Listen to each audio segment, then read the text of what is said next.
Welcome to Health Oddity, the show that strips away the jargon and hype surrounding all things health and fitness to help you live a long, strong and energetic life.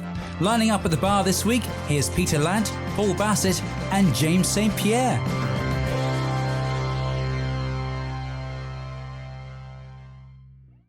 Hello and welcome to the Health Oddity podcast, episode 83.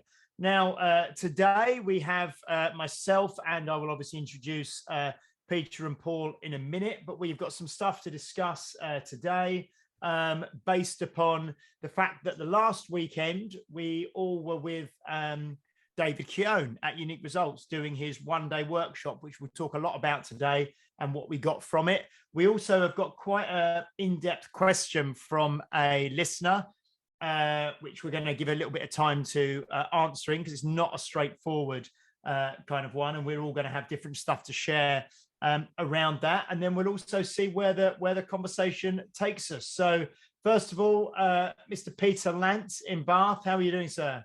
I'm doing very well. You can see me this week because I've got my lights are back. Look, it's on. He is illuminated. It was dark last week, wasn't it? Yeah, it was a bit dark because the lights weren't working, but the guy came round on there.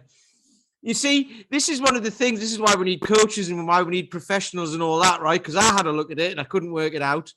Got an electrician round, 20 minutes, done. So there you go. Excellent.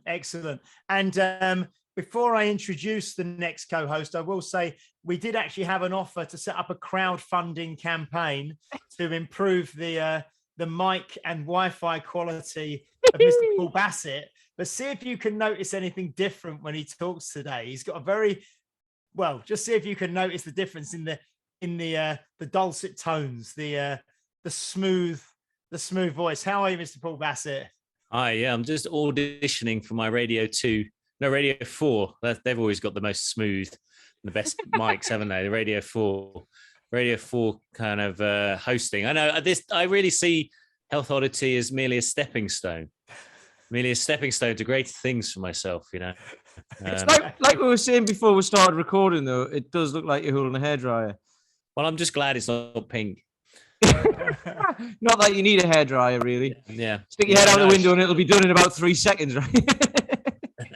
I don't know. Yeah, no, I'm fine.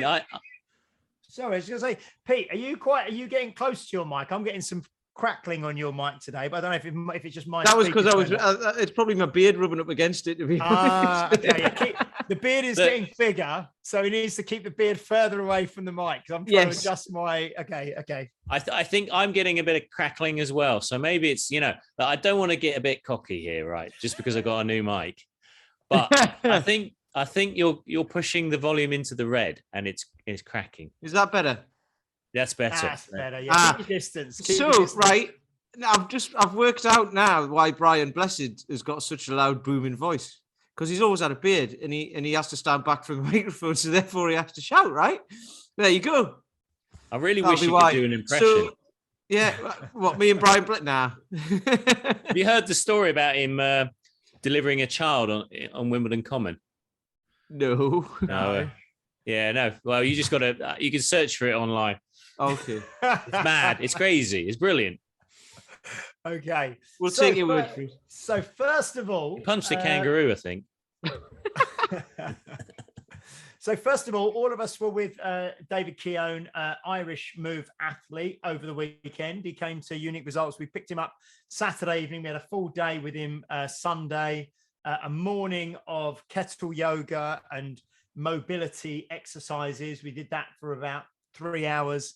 And then the afternoon was kind of deep diving into kettlebell sport and the techniques. I think we need kettlebell sport. Yeah. We need the it's not an acronym, but we need the hammer, because Kettleyoga isn't doing yoga with a kettle. Because it's not. That'd be a bit weird, wouldn't it? I'm not even going to bother getting the hammer for that. No, it was kind of, so it's yoga positions and postures and mobility exercises that will enhance and improve the techniques that you use in kettlebell sport, which is something that we did. So how did you guys find it? What was the kind of how did you find the day? What did you take away from it? How did you feel afterwards? We've kind of had a little chat off camera about how we felt, the day after and the day after that. But yeah, what was the day like for you guys?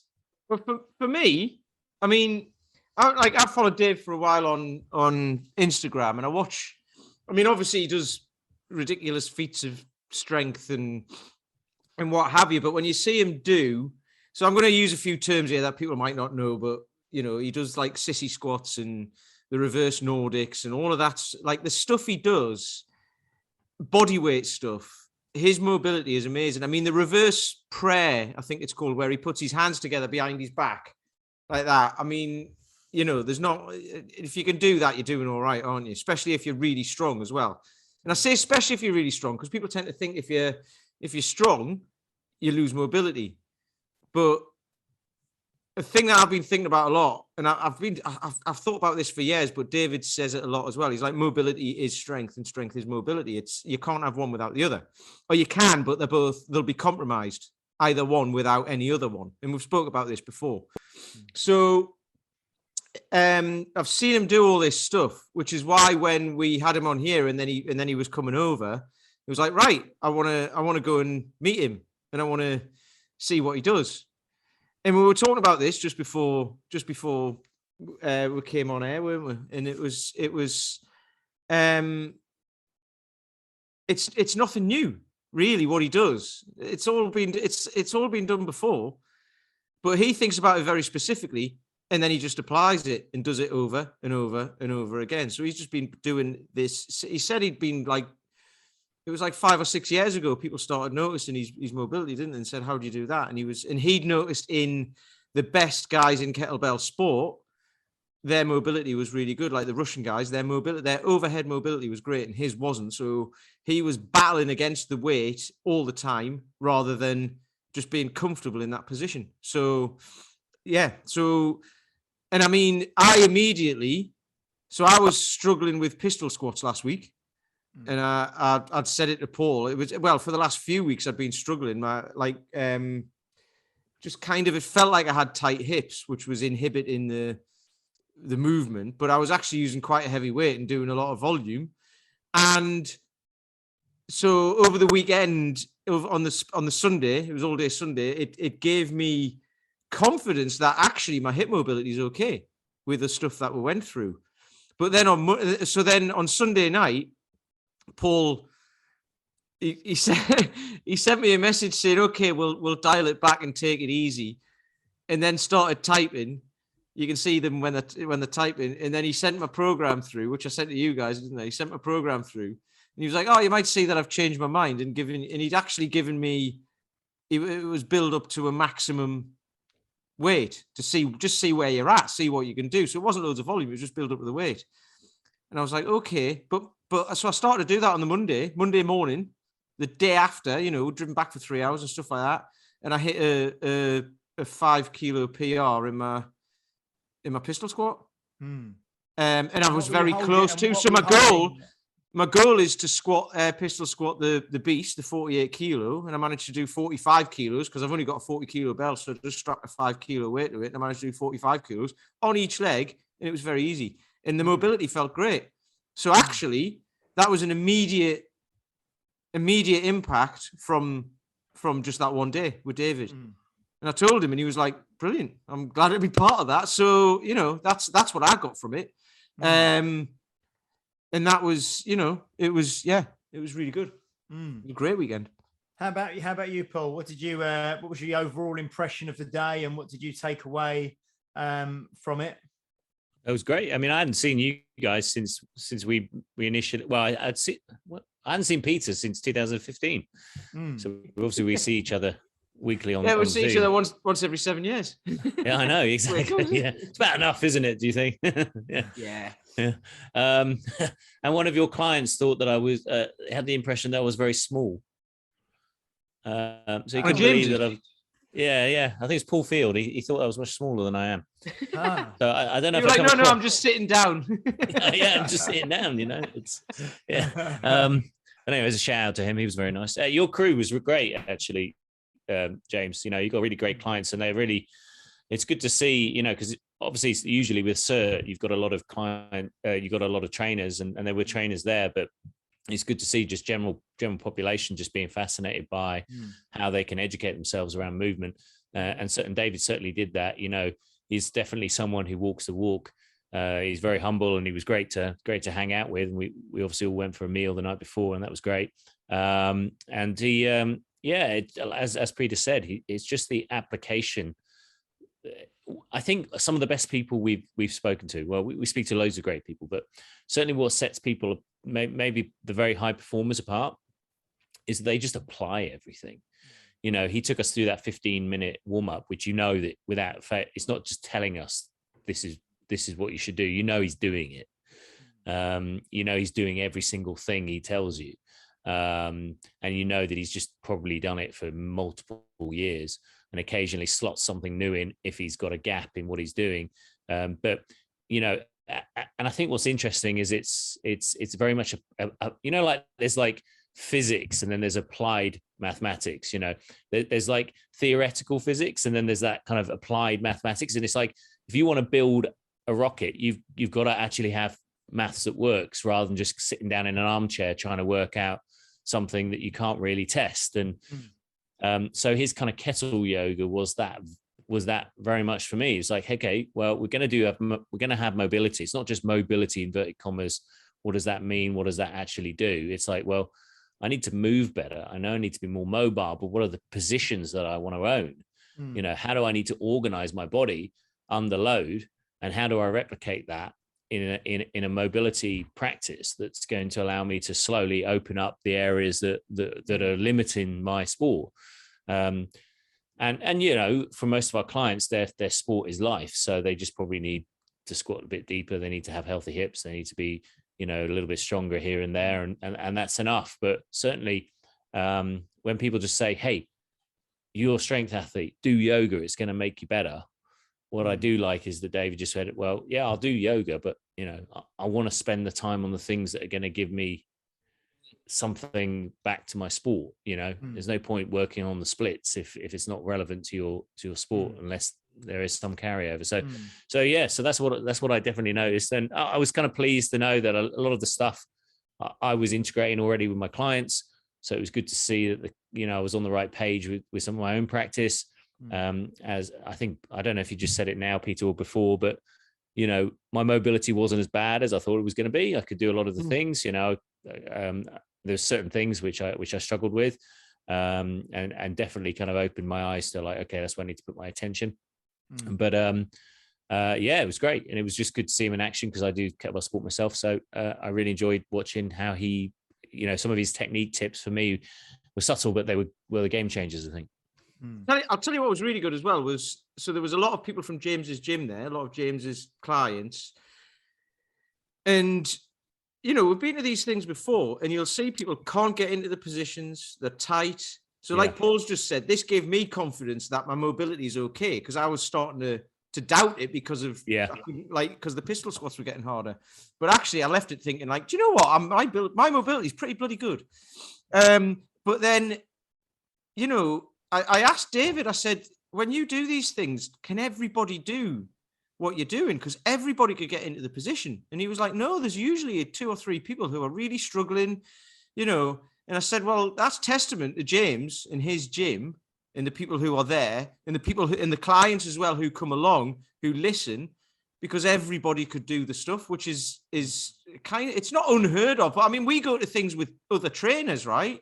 Who can't get into positions and what have you, who kind of know what they're doing. So that was really interesting. What about you, James, though? What did you get from I was just going to say, because based upon what you both said, and specifically Paul, when he was talking about the kind of the purpose to the mobility, or the positions, or the stretching, because for those people who are listening who do kettlebells, I think David broke it down to the 3 main kind of positions, didn't he? I think the first one was the double kettlebell sort of rack position that you often find yourself in. Then there was kind of like the second position, which was sort of like the overhead position, but with the knees bent. Fixation, that's cool. Yeah, the fixation where you'd catch for a jerk. Oh yeah, so you got the rack position, then you went into the first dip where you're about to throw the kettlebell up. Yeah. Then you went into the second dip where your arms are overhead and your knees are bent. Yeah. And then you had the top fixation. The final kind of standing. So he kind of broke down the kind of what usually are, I suppose, traditional yoga poses, but broke down each of them to the ones that would help with each position, wasn't it? So it was really interesting from that point of view. It was I think that's what. Sorry, I don't know. Yeah, go on, sorry. It's one of the reasons that the knees over toes guy is quite successful, I think, is because he said, look, I want to be better at basketball. So what are the exercises that are going to increase my capacity within, what are the ancillary kind of accessory exercises? And it's very much similar principle, I think. And it was great. And I've used some of the, I actually had spent a long time intentionally not doing mobility and stretching and rolling and stuff, because I'd actually had quite a lot of problems with my back for a long time. And I think I was actually doing, well, it was Roger McCarthy who sort of said to me that I think I was doing too much of that stuff when really I needed to let everything settle down and actually get more stable, So I'd actually gone away from specifically, and I used to do a lot of kind of ground force method and a lot of FMS type stuff and foam rolling and yoga, and I stopped it intentionally, and my back actually got a lot better. I was still getting mobility through all the strength training I was doing through moving through full ranges of motion, so I can still, so that was actually quite good that when we went back to all the mobility stuff at the weekend, I could still do it. Most of the stuff, obviously some side, one side's usually a little bit better than the other on certain movements and things, but that was really good. And I just found the afternoon section as well, just focusing on the kettlebell sport is something that I'd never done before, having only really done the hard style stuff. So doing the kettlebell sport and learning the difference in the swing and just everything, the way you relax and the way your body moves. I mean, I've got a big old bruise about the size of an apple on the inside of my left knee, because he got us slightly staggering our stance when we were doing some of the movements. And I was doing snatches, I think with an 18 or a 20 or something. And I think I may have had the wrong foot forwards, or I wasn't used to having one foot forwards. And it came down, as it came down, it just caught the inside of my knee. Yeah. And I've got a massive bruise there, and it's really, really sore. But I mean, it was a totally different experience. It was really good, and I really enjoyed it. And it was great, like you say, to see lots of other trainers and the guys. There was 20 of us in the room, including myself and Nikki, and 10 of those 20 were also, were members of the gym. So like you say, there was 8. There was yourself, you two, and 8 other guys, and I think all the other 8 people were trainers. So did you sell it to your clients by saying, look, there's 2 styles of kettlebells. There's hard style, really powerful, explosive. Then there's soft style, and it's going to be pretty easy. It's going to be nice and relaxed. It's just a much softer style of kettlebells. Yeah, is that how you sold it to them? I think they were really probably sold on the kind of the more the kettle yoga and the kind of, because a lot of them, I think we had 2 men there, and then there were 8 ladies, weren't there? I think from the gym, from my place. So I think they really were warm to more the mobility and the yoga side, and the fact that the whole morning was that. And they all also do train with kettlebells to a certain extent. But I think that kind of was almost like the gateway in, because it was more like yoga and mobility. And it was very, very good. I think the hip mobility that he went through as well was from a book he's putting together, wasn't it? So that's not out there anywhere at the minute, and that was really good what he did. I've been using that this week, and it was amazing. And he's bringing a book out on that as well. So we haven't actually we've just had to remember it, haven't we? But he was going through it. I've actually got about 8 or 10 videos he sent me that I'm going to upload somewhere. Then I'll send you links to them. All right. But yeah, there was some kind of hybrid kind of approaches to things. There was some stuff like some contract relax technique. There was some functional range conditioning where you're using tension. Obviously there was the yoga side. I don't know if we spoke about this before as well, but I've used this with people, but the active passive window as well that he was talking about. So you've got your passive range of motion where you can, I don't know, you can do it by standing on one leg and pulling your knee up to your chest as like, you know, as far as it'll go. And then you're like, okay, and then you let go and catch it where, like, I don't know, you just let go and then catch it wherever it is. Yeah. So for that range of motion, if you can pull your knee towards your chest, let it go and it stays there, brilliant. There's no gap. But for like most people, that'll drop slightly and then you'll catch it. So that window is kind of, if you're under load, that's where injury happens, doesn't it? So you can pull your knee up a certain height with your muscles, and then when you grab it and pull it further, it'll actually go there, but you haven't got control of it. And that's the window that you want to close. I think that's what I don't know if he referred to it as, or I've heard someone else refer to it as, I think it was him, referred to him that was the kind of, you know, the injury window or the injury gap, you know what I mean? Yeah. But that where physically your body can go into that position, but you can't, if it does, you can't actively control it in that position. So that's where you're going to, you know, so that's what we've spoke about before, isn't it? With mobility, stability, and motor control, and being able to access the movement is fine. But if you can't control it there, well, just imagine you're doing something like judo or you're doing jujitsu, and someone puts you in some kind of lock in your arm and pulls it into external rotation. What can you do if you don't have any control? Then that's an area where you either tap out, or it gets, you know, you damage your tendon or muscle or something like that, unless you move your body fast enough to get out of position. I remember speaking to a physio who specialized in rugby players, and he said, look, you know, they all spend all that time doing bench press. They're incredibly strong at it. But then when they go into a tackle, they usually have their arms straight. The arm goes behind them, and then they get a tear from that because they've never strengthened that range. They've only strengthened the bench press range. And so it's you know, if you're going to be exposed to these movements under stress, you have to make sure that you're training under. I saw somebody do this in one of the Globo gyms like round here. I was in there once, I can't remember why, but she had really great really great mobility. She had, you know, she was very bendy. And she stuck 90 kilograms on a back squat and just dropped straight down into it. And it caught on the safety bars, which were really low. Yeah. And she just dropped straight down into it, caught on the safety bars. And she went, oh, thank God I've got a great range of motion. And I just thought, your tendons and ligaments have just been like hammered there. You know, if that safety bar wasn't there, you haven't got muscles holding that. It doesn't matter if you can get into the position or not. She didn't control it. And tendons and ligaments would have been, you know, they were what was holding our hips in place, rather than the muscles. So it's a big deal. Well, what we'll do from this point, that was really good, and I think we all, you know, just a quick shout out to David. It was a fantastic weekend. We've had universally fantastic feedback on it, and really good to see, you know, so many people, lots of people who listened to Health Oddity there as well, which was great, including the official Health Oddity fan club leader, Mr. Paul Field, who turned up with his Health Oddity hoodie.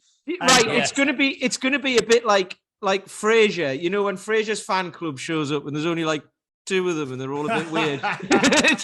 it's gonna be. I was the only one who wasn't branded. No, and you look like you say, you look like a patient who'd been dragged into the. Was it you who said that? I hope that's not insulting. Yeah, it was me actually. Yeah. It's all right. As long as it was no one else. Yeah. We were a patient who was stood there not knowing who was around him. But no, that was good. So to lead us on from this kind of part of the conversation to this question that we had, we touched upon it a few weeks ago. We didn't really touch it because it was such a big subject. And I think that today we've got, you know, next week we've got Kelly Manzoni on with us. So we've got a great guest coming on from the US next week. But for today, we had a bit of time. We thought we'd maybe try and, you know, discuss this question. And we haven't sounded each other out. We don't know what each other's going to say. But it was a question from Les, which was around, do you have any standards that you like people to be able to do, you know, in terms of physical preparedness or tests or certain abilities or things that you like your members or your clients to do. And standards are something that we've had Dan John obviously 4 times, and Dan John's got his standards, but they're very much standards for athletes that he has. And I know when we spoke to him, he said standards for everyday people is very, very difficult because, you know, you could have a 30-year-old man, you could have a 60-year-old lady, you could have all different kinds of things going on. So, but we want to kind of have this conversation and see if there are any universal things that we like to try to help people do, or we like to, you know, to work towards. And Les himself is in his 60s. And I know he said, you know, standards for kind of like, you know, the older people, I suppose. But if we were to sort of think about clients who are 40 plus, I suppose, everyday people, everyday jobs, who maybe come and train, you know, 2, 3, 4 times a week, maybe, and things we want them to be able to do. How would you tackle this, Peter? Do you have anything like that? Do you have any thoughts around this? Yeah, I've got loads. Good. Well, Otherwise, it'd be a very short podcast. Some of them I can't share. No. Yeah. So when it depends how you look at it. So when we're talking about standards, I think some people look at it of like, you should be able to deadlift this, bench this many pull-ups, all of that, which is fine for conditioned people who know what they're doing, right? But for a person who's starting out, so say like, you know, kind of listeners who we speak to mid 40s, say, or older, just starting out or haven't done any exercise for years, you know, which is kind of the people who I train. And I say that's the people who I train. Most of the people I train now aren't that, because they've been with me for years, like 3, 4, 5 years. So they've moved on from there, but that's where they started. So I would say the standards for that is to be able to, like we've just been talking about, access positions and own them. So we start out with very light weights, and we just do. There's like millions of different assessments you can do and what have you, but I just try and get them into positions with that that don't make them feel stupid for a start, because there's some assessments that you do on people and they're like, it just makes them look silly because they can't do it. So it's like, let's see what you can do, and we'll work on strengthening that, and then that'll carry over into other stuff. And where I want to get my guys to is when they turn up for a session, I don't want to be kind of like, right, we're going to have to do a massive warm up and all of this mobility and all of this to get you started, which is fine. There's nothing wrong with that. And then do the thing, and then all this massive cool down and all that, which is all very important. But we can use weights and build up to that. How do I put this? I mean, basically, it's just being ready to go, you know, because some people get up out of their chair and it takes them like 10 minutes to be able to move properly. You know what I mean? And I'd like, for I say my goal for the guys, but like they've all got their own goals and stuff like that. But it's harder to reach those. So this goes with, like I say, what we're doing this weekend. It's harder to reach those if you can't access positions, you can't own them, and you can't. And if you have to do a massive like 10, 15 minute stretch routine and warm up and all that to be able to actually start doing stuff, there's going to be an issue there. So my goal is to get them to be able to just turn up in the morning, and I'll go, right, do a few swings, do a few squats. How's everything feeling? Because that tests your joints, right? Like this is moving all right. This is moving all right. Because most of them do like mobility at home and stuff. So, you know, it's to get them to that point and then just say, right, here's what we're doing today. Let's go. And then if there's any issues throughout, we'll focus on them. But now most of my guys, they just rock up, quick 2 minutes, just moving around, checking joints, checking this works, just check that works, and then off we go. And they're all really good at that. They're all really good because they do stuff at home as well. So I mean, I don't know if that answers the question, but because this is a massive topic, isn't it? And there's obviously different standards for men and different standards for women and all that. But for me, especially with my own experience as well, for myself, of having a weight as a standard or having a certain amount of pull-ups or whatever as a standard, I ended up getting sore and hurting myself. before I started to focus on the standard, just being able to do the movement. And then once I can do the movement, then I can start adding weight to it. And then that's where we started training with Paul and doing it within comfort zones and all of that. So, okay, that's interesting. We'll maybe circle back round to some of what you said in a bit once we've heard from Mr. Paul Bassett with his new mic. MSR, isn't it? Or ASMR, whatever it is. People who kind of really like listening to people speak slowly and quietly, isn't it? It's different sounds, isn't it? It's everything. It's like it's like the sounds of maybe bacon cooking, or the sounds of that would annoy me. You know, all those things. Right. Anyway, sorry. I've got that Marks and Spencer's advert in my head where everything's really gloopy. And anyway, I'm being sidetracked. So yeah, I think if there's a standard, the standard. I think there's a mental standard, I think, in terms of confidence.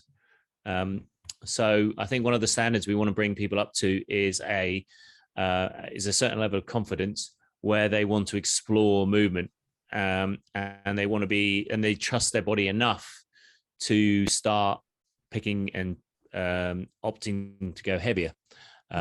So typically a lot of people we work with haven't had a lot of experience being trained in strength training, or they've never come across a barbell. They've seen them, they've never used them, they've never used a kettlebell, they've never been taught any of these things, and so everything's a little bit intimidating. So there's that kind of confidence standard where they start having the spirit of exploration, this trust in their body. I think that's a good standard to try and get people to, and usually start seeing that over the course of the first month, where I don't know about you guys, but you say, okay, pick a kettlebell, pick a medium-sized kettlebell, pick this, pick that, and people start choosing heavier ones. They're like, oh, can I go for the 20 kilo? Can I go for the 24? Blah, blah, blah, blah, and that's always a great standard. I mean, as part of what I do with my business, every month we focus on a different movement, and I set standards based around that, what I think people can achieve, having seen what the population I train are able to do, and what we think we can train someone up to achieve in a month. So I give four levels, levels 1, 2, 3, and then an advanced one. And the advanced one will start bordering on something which would be typically challenging. So for example, at the moment, I've got the kettlebell front squat with 2 kettlebells as the focus for the month. What that allows us to do is teach people how to control 2 kettlebells, to teach people how to clean a kettlebell, because often we've got clients who can swing a kettlebell, we've got clients who can deadlift, we can get clients who can press, but they have no idea how to get a kettlebell up into a rack position in order to press it overhead. So it gives us an opportunity to do some secondary assistance work. And then the standards for that, for example, like for level 1 is 2 12 kilos kettlebells for 10 reps, and that's for a woman, going up to 2 14s, 2 16s, and then advanced would be 2 20s. So I've got a couple of female clients who I think could be able to hit the 2 20s. And that's for 10 reps, all of it. 10 reps, yeah. And so it gives someone aspirational. It gives them a bit of an aspiration as well. So I probably will, by the end of the year, cycle back to that kind of standard. And those clients who've been with us that time will be able to see if they've made progress. And they'll certainly see progress over the course of the month. And then, I did it with swings where we were doing 200 swings in 10 minutes. And I'd have similar standards like 12, 16, 20, 24. Or actually, I didn't go up to 24 for women. I think we went up to 20 kilos, and we had the option to do single arm swings or 2-handed swings. So within that, we're working on I think there is standards in terms of strength, and then there are standards in terms of movements. So we've got confidence, then we've got movement patterns as standards. So a hinge standard, so say kettlebell swing, a press standard, so they've got to be able to do something overhead. They've got to squat in some capacity. They've certainly got to be able to get up and down off the floor.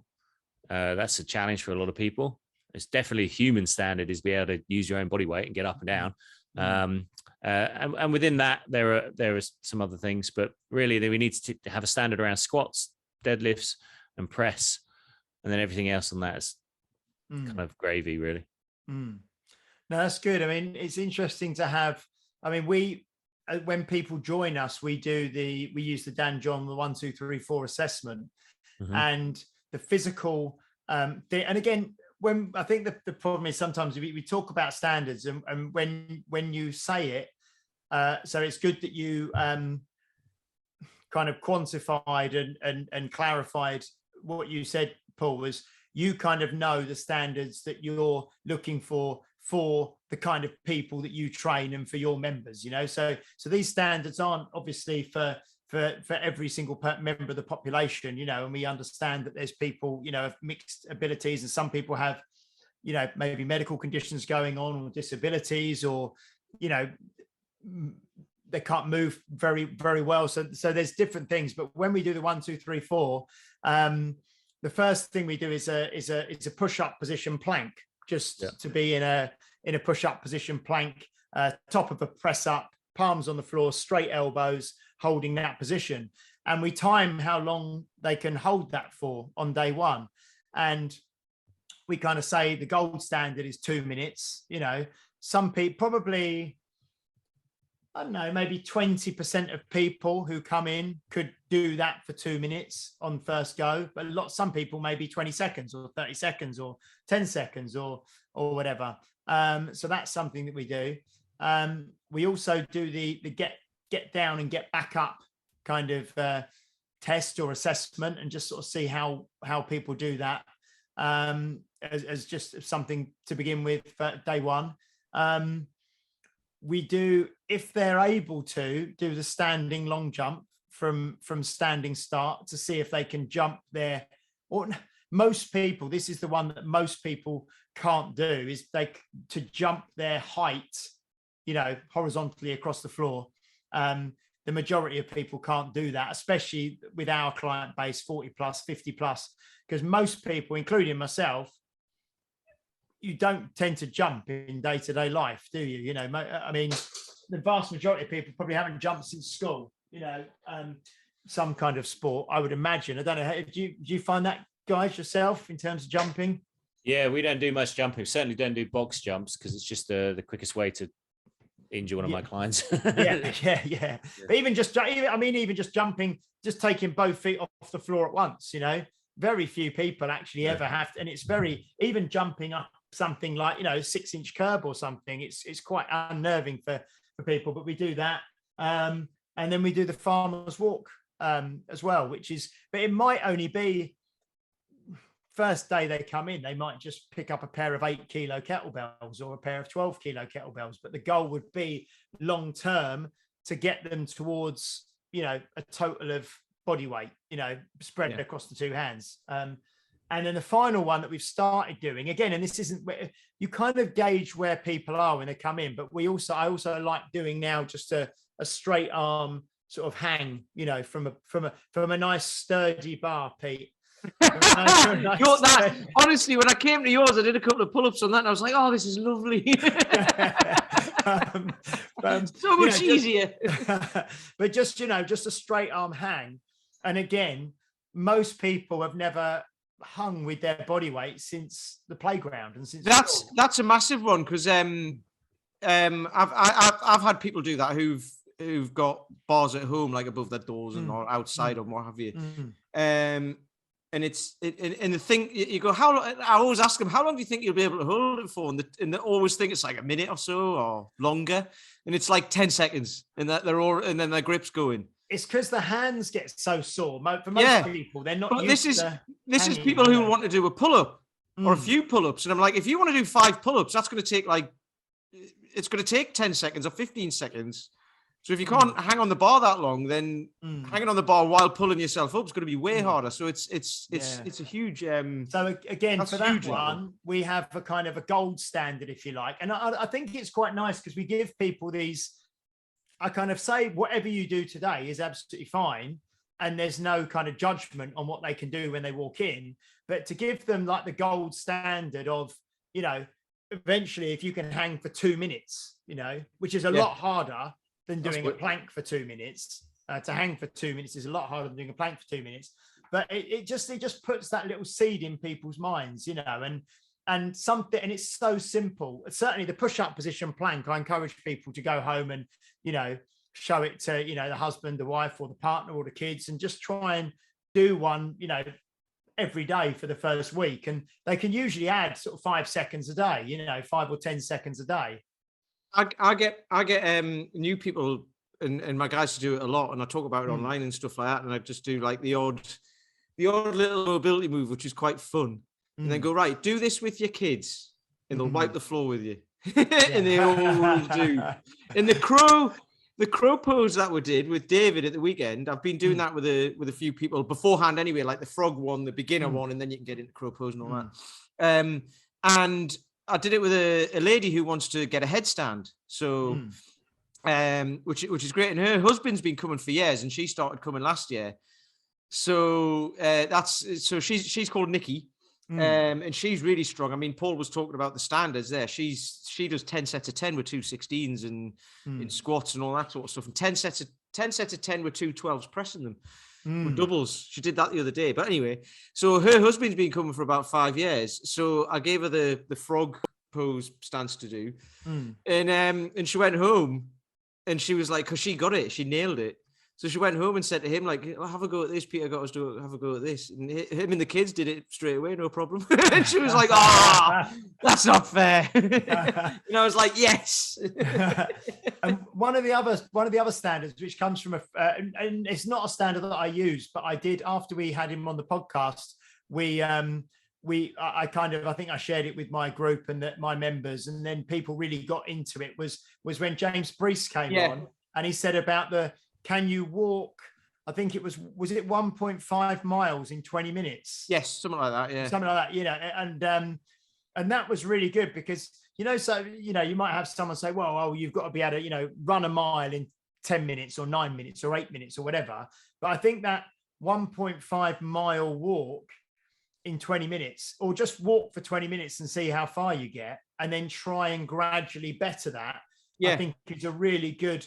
Because I think that's the thing that we've all probably touched on and agree with, that standards, and I know, same as you, Pete, when I've got these standards, I've got to hit for certain certifications and courses, the pressure's on to get there.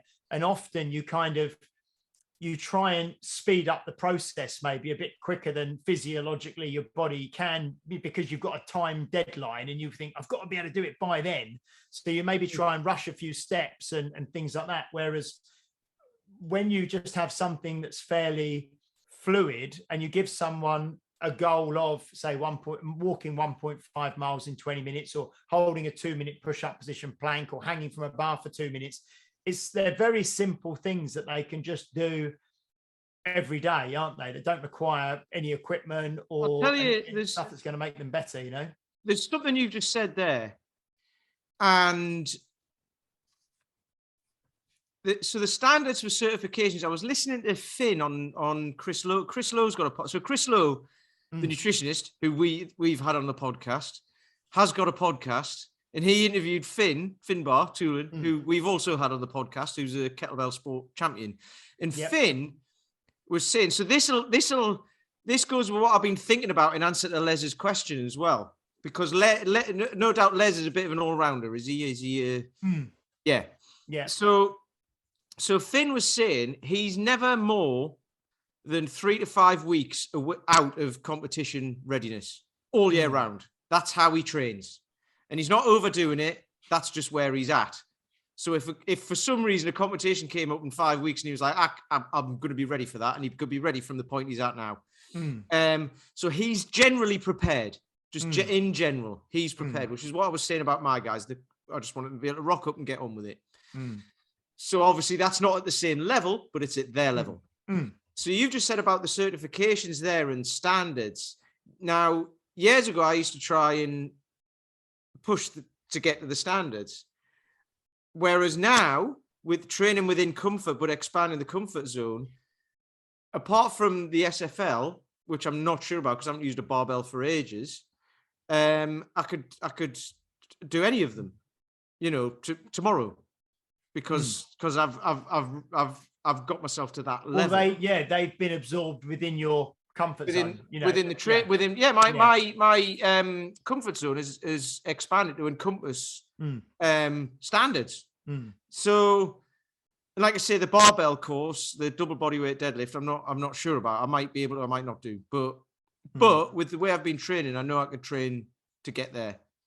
I think someone online the other day I saw it might have been Peter Luffman, I'm not sure, but someone sort of said to you, they'd seen your pistol squat, and then they said, "Oh, have you noticed, is your barbell back squat gone up a lot since that?" And you sort of said, "I've not touched a barbell for 2 years." I've no idea. I imagine it probably has. Yeah. But so to answer Les's question, if Les is a bit of an all-rounder and wants to be able to do, I don't know, swimming and tennis and played a bit of golf and bowls and all of that, right? General physical preparedness for that. So GPP, which you might see around, Mark Rifkin talks about a lot, is basically just being generally fit and strong, just to be able to do anything, to go. So to be able to say from here, I'm going to focus on this and go and do that, and be able to do it at a relatively good standard, but get better at it, whatever it is. So that's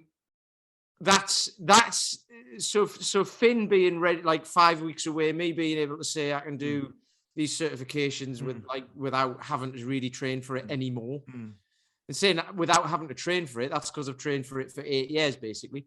So it's just being in a general physical shape to be able to turn your hand to anything that you want, really. You know, and when I mean, I was driving, that's obviously, you can't turn your hand to go powerlifting or gymnastics. Like, you can do gymnastics, but you know, to the level you get, you know, there's different levels, obviously, but just sport in general, recreationally, you know. It's when I was driving David back to the airport on Monday, and we were having a conversation, and he said that I put a post out last week or the week before, saying, you know, you can do anything, but you can't do everything. Trying to dissuade people from effectively trying to chase too many birds, you know. And it's one of the things that Dan John says, isn't it, that, you know, you try and chase too many birds, you don't catch any, because you're constantly being pulled in different directions. And he kind of said, and David had said, "Oh, I don't agree." Paraphrasing, I don't really agree. I think you can be good at lots of things. Yes. So then I had a really good conversation with him, and I said, he trains obviously 7 days a week, twice a day, many days, because he does his hour in the morning of his mobility in the kitchen and his body weight training, and then in the evening he would do his kettlebells and everything else. But for the general population and the average person, I don't think it's probably practical or possible or wise to try and chase too many things.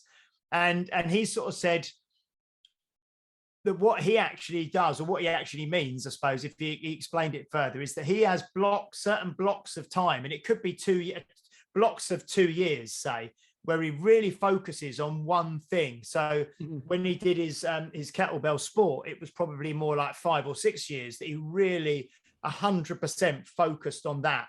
And then he came not out, 28 days then. No, not 28 days. and then he'll go into a period of, and when he first started, he did running and he ran a marathon. So that was a kind of a running block. And then he had a kettlebell sport block. And now he's obviously involved in more the sort of the stone lifting kind of stuff. Yeah. So he has things that are his emphasis. But then what he said is that, so he's obviously not as good now as he was when he was competing at the Europeans or the World Championships in kettlebell sport. But he said, once you've learned and developed a skill, you don't lose it, like riding a bike. And it's kind of similar to what you're saying. He got very, very good at it for a number of years, and he moved away from it. But if he needs to turn his hand to it again, he can just slot back in and probably spend 3 to 6 months, and he will be at a very, very good standard again. Yeah. So, but across the board, he is, you know, he's a high level on lots of things without really focusing on one thing at a time. Right. I've got a book recommendation based on that. Okay. Pat Flynn, have you read it? The How to Be Good at Almost Everything, the Pat Flynn book. Pat Flynn, we have to get on the podcast. We do. Don't we? We've mentioned that's kind of one of the reasons I've mentioned it. But how to be good at almost. It's how to be good at almost everything. So it's brilliant, and he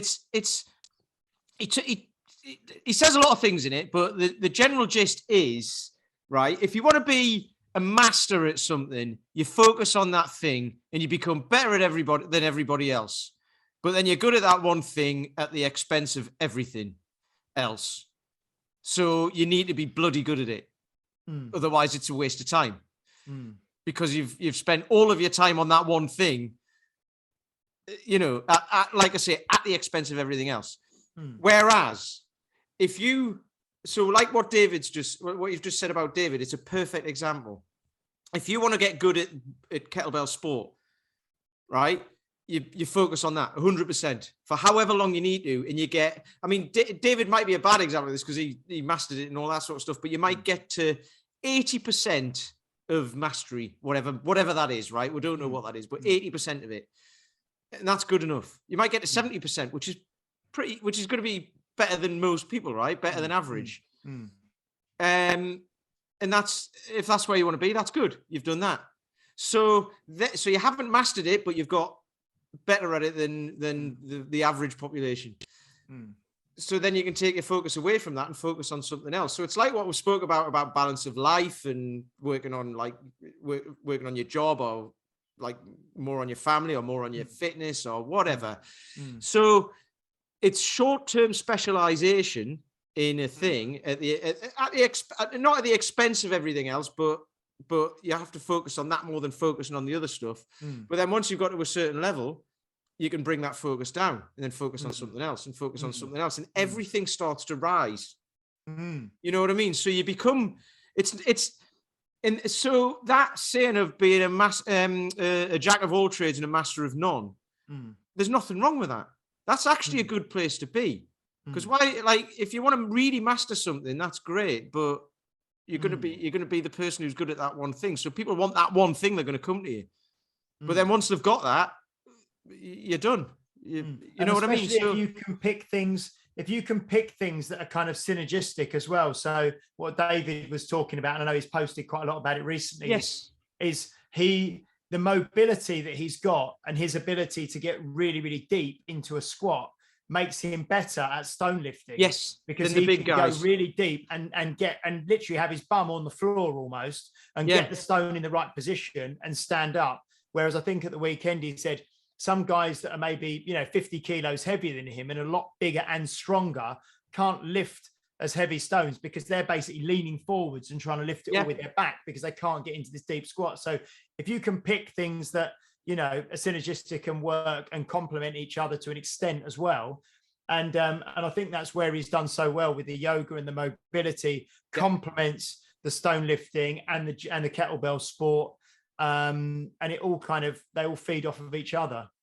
I'll put a link to the book in. I can't see it at the minute, but he uses David. So this is the Health Oddity podcast with an avocado with Ziggy Stardust on it, David Bowie influence and all of that sort of stuff. And he uses David Bowie as an example because David Bowie was obviously a singer, performer, but he went and did mime with that guy. I can't remember the name of the guy, but he found a guy who was really good at mime. So he started looking at that, and he went, he loved the Velvet Underground, so he was watching what they do, and he started to branch out into all these different things, but they all came together in his music and made him different to everybody else, right? And made it work and made him, so he wasn't like the best singer in the world, and he wasn't. I mean, people will get letters, but he wasn't the best singer in the world. He wasn't necessarily the best musician and all that, but it all came together as his performance, didn't it? So that's kind of what it talks about. It's a really good book, actually.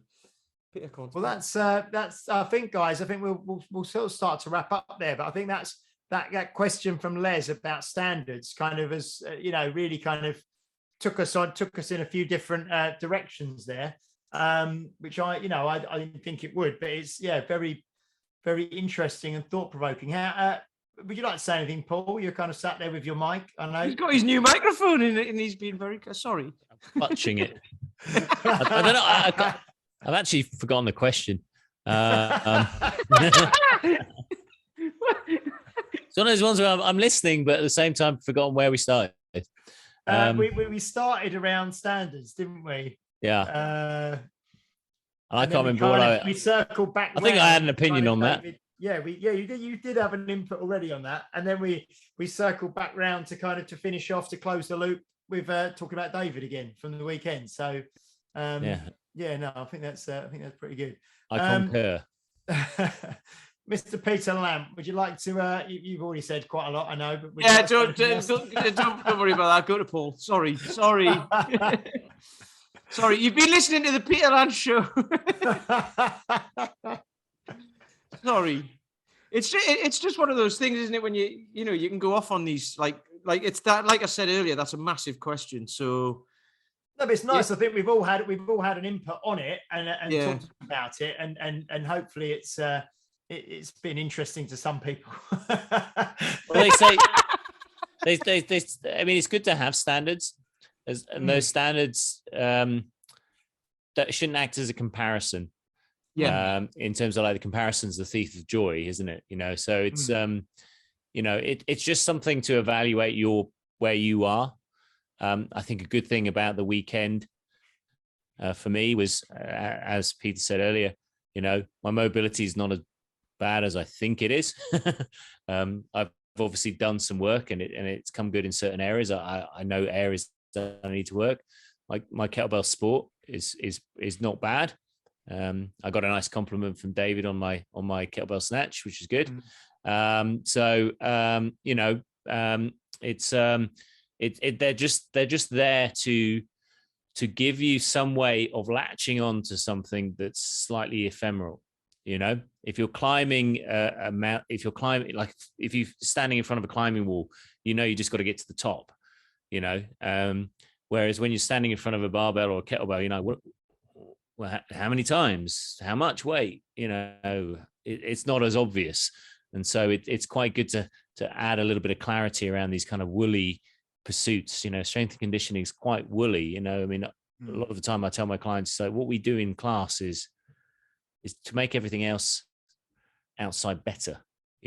This shouldn't, you should enjoy our classes, but they shouldn't be like the focus of your day in a way. That they should be ring fenced, but they shouldn't be the focus of your day. Your family, your friendships, all those things are really important. And this makes it better. So, what is a standard? Well, how does it affect your life? If squatting 1,000 pounds is a standard for a powerlifter, but you can't walk and you're on a CPAP and you're, struggling with life, then you have to question whether or not that's a standard you need to get to. So, final thought. So, like with everything, it's context dependent and it depends. Yeah. There's our get out clause. Wriggle out of that one. Okay. So thank you very much, guys, for listening. Next week, we will be back with Kelly Manzoni from Connecticut in the USA. We have sorted out our timings because their clocks have changed and ours haven't, but I think we've got to the bottom of what time it will be. So hopefully that will be going ahead next week when we speak with Kelly. Thank you so much again to everyone who came along last weekend to the David Keohan workshop. Thank you to everyone who listens and those who listen every week and send in questions and comments and write nice things to us. We really appreciate that. Please do like, share, subscribe, leave a review if you're on a platform that allows you to do that.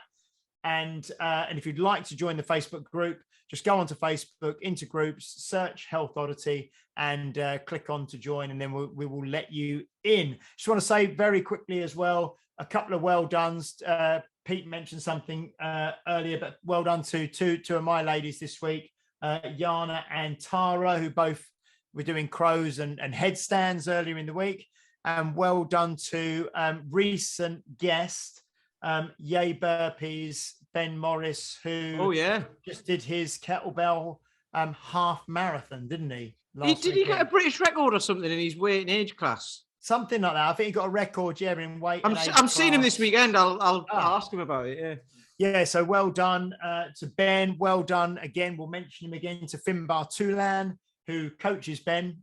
So Ben did very well in his first half marathon. He had a video up and he was singing. He was singing like, while he was doing it. He was snatching it up, pulling it down, and singing. He's like, my coach is going to kill me for this. No, well done, and well done to every. We love keeping in touch with all of you. We love seeing what everyone's up to on Instagram and things. So thank you very much. We will see you again next week. Take care. Bye-bye. You've been listening to Health Odyssey with Peter Lant, Paul Bassett, and James St. Pierre. To get your regular fix of hype-free health, you can subscribe and leave a review wherever you get your favorite podcasts. You can find out more on today's and other topics at healthoddity.com or find us on Facebook or Instagram by searching for Health Oddity.